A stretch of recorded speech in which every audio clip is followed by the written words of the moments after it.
जय हिंद दोस्तों। मेरे channel A to Z information में आपका बहुत बहुत स्वागत है। आज अखबार के माध्यम से पंचायत चुनाव के बारे में आपके समक्ष आया हूं।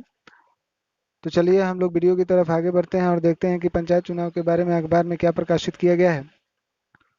उससे पहले आप लोगों से आग्रह है कि आप लोग हमारे चैनल को सब्सक्राइब करें, लाइक करें, शेयर करें और बेल आइकन को दबाना बिल्कुल नहीं भूलें, क्योंकि जब भी मैं नया वीडियो आप लोगों के लिए डालूंगा तो आप लोग उसे अ, आप लोगों को वो जल्दी ही जल्दी प्रोवाइड हो जाए।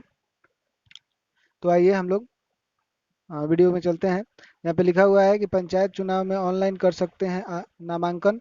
तो आप लोगों के लिए बहुत अच्छी बात है कि आप लोग पंचायत चुनाव में ऑनलाइन आवेदन कर सकते हैं, फीस भी भर सकते हैं, मतलब फीस भी ऑनलाइन ही जमा कर सकते हैं। चलिए विस्तार से देखते हैं कि क्या क्या लिखा हुआ है। ये यहाँ पे देखिए, ये लिखा हुआ है यहाँ पर कि अंगूठे की छाप और आंखों की पुतली से होगी वोटरों की पहचान। यानी जो चुनाव आयोग जो है वो बहुत सतर्क है। और यहाँ पे देखिए कि क्या कहा जा रहा है चुनाव आयोग के द्वारा। पंचायत आम चुनाव में किए गए चुनाव सुधार कार्यक्रमों से अब बूथ लूट संभव नहीं होगा। तो अब आप लोग सतर्क हो जाइए कि अब आप लोगों की नहीं चलने वाली है। जितने भी लोग बूथ वगैरह छापने की बातें करते थे वो अब संभव नहीं हो पाएगा, क्योंकि चुनाव आयोग बहुत ही सतर्क है। देश में पहली बार बिहार में हो रहे पंचायत चुनाव में बायोमेट्रिक से मतदाताओं की उपस्थिति दर्ज की जाएगी। यानी अब आप लोग अगर वोट देने जाते हैं तो आपके फिंगरप्रिंट से ही आपका पहले उपस्थिति दर्ज की जाएगी, उसके बाद ही आप वोट दे सकते हैं। उनके आंखों की पुतली और अंगूठे की छाप को पहचान के तौर पर मतदान समाप्त होने तक सुरक्षित रखा जाएगा। इससे किसी एक मतदाता के दूसरी बार वोट देने की संभावना पूरी तरह से समाप्त हो जाएगी। यानी आधार कार्ड आप लोगों के लिए बहुत फायदेमंद बनेगा कि दूसरा आपके नाम पर, आपके आधार कार्ड या फिर आपके वोटर पर किसी दूसरे का अधिकार नहीं होगा। आप स्वयं और स्वयं केवल अकेले ही आप एक वोट के हकदार होंगे। और छापने वाली बात तो भूल ही जाइए। तो वही मुखिया, वार्ड सदस्य, पंचायत समिति सदस्य और जिला परिषद के सदस्यों के चुनाव में बैलेट पेपर की जगह ईवीएम से वोट कराने की चुनावी गड़बड़ियों पर भी रोक लगेगी। यानी अब जो मोहर लगाकर बैलेट पेपर से किया जाता था, अब वैसा नहीं होगा। अब जो चुनाव होंगे वे अ, जैसे कि लोकसभा, विधानसभा के चुनाव होते हैं उस तरह से ईवीएम मशीन से ही कराए जाएंगे। राज्य निर्वाचन आयोग ने इस दिशा में ठोस पहल की है। इसमें ईवीएम के माध्यम से चुनाव कराना प्रमुख है। राज्य निर्वाचन आयोग की जानकारी का कहना है कि बायोमेट्रिक हर बूथ पर हर बूथ पर बायोमेट्रिक, यहाँ पे देख सकते हैं आप, यहाँ पे लिखा हुआ है हर बूथ पर बायोमेट्रिक मशीन का उपयोग मतदाता के लिए किया जाएगा। और यहाँ पर क्या लिखा हुआ है, यह खबर पटना से प्रकाशित की गई है। देखिए यहाँ पर लिखा है, पटना पंचायत आम चुनाव 2021 में सभी पदों के प्रत्याशियों तो ऑनलाइन नामांकन दर। यानी कि अब सभी लोग अपना ऑनलाइन नामांकन करा सकते हैं। चाहे तो आप ऑफलाइन भी जाके करा सकते हैं, लेकिन आप लोगों के लिए सुविधा दी गई है कि आप लोग जितने भी प्रत्याशी हैं वे सभी ऑनलाइन नामांकन अपना करा सकते हैं। शुल्क भी ऑनलाइन ही जमा कर सकते हैं। कोरोना को देखते हुए राज्य निर्वाचन आयोग ने मुखिया, वार्ड सदस्य,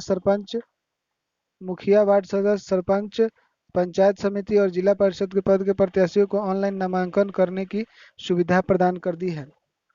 साथ ही वह ऑनलाइन आवेदन शुल्क भी जमा कर सकेंगे। नामांकन पत्र दाखिल करने के बाद प्रत्याशियों के लिए आवश्यक है कि वह भौतिक रूप से निर्वाची पदाधिकारी के पास उपस्थित होकर ऑनलाइन किए गए नामांकन पत्र को प्रति और नाजिरी रसीद की प्रति जमा कराना होगा। प्रत्याशियों को के अलावा कोई भी दूसरा व्यक्ति नामांकन पत्र दाखिल नहीं कर सकता। यहाँ पे देख लीजिए, आप लोग बहुत सतर्क हो जाइए कि यहाँ पर लिखा हुआ है, इसके बीच में आप पढ़िएगा कि यदि आप सोचते हैं कि हम ना जाकर कोई दूसरा व्यक्ति हमारा नामांकन पत्र दाखिल कर दे, तो ऐसा संभव नहीं है। एक प्रत्याशी 2 सेटों में नामांकन पत्र दाखिल कर सकता है। इसमें एक सेट में ही नामांकन शुल्क जमा करना होगा, दूसरे सेट में नामांकन शुल्क की छायाप्रति जमा करनी होगी। पंचायत आम चुनाव में किसी भी पद पर नामांकन करने वाले प्रत्याशियों का नामांकन शुल्क वापस नहीं किया जाता है।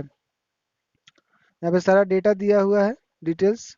बूथ लूट और अपराधियों घटनाओं की मैपिंग का निर्देश। यानी बूथ लूट और अपराधियों की जो भी घटनाएं होती है उनको मैपिंग के लिए निर्देश जारी कर दिया गया है चुनाव आयोग के द्वारा।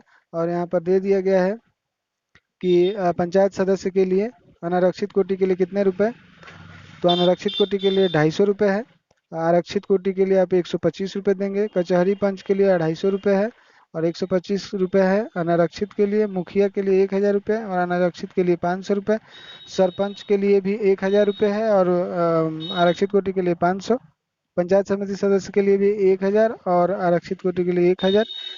जीप सदस्य के लिए 2000 रुपये और आरक्षित कोटि के लिए 1000 रुपये देय होंगे नामांकन शुल्क। तो इस प्रकार हमने आप लोगों को पंचायत चुनाव के बारे में अभी अखबार में प्रकाशित की गई है उसके बारे में आप लोगों को बताया मैंने। तो आगे मेरे वीडियो पे बने रहिएगा, मेरे वीडियो को लगातार देखते रहिएगा। तब तक के लिए बहुत बहुत धन्यवाद। नमस्कार।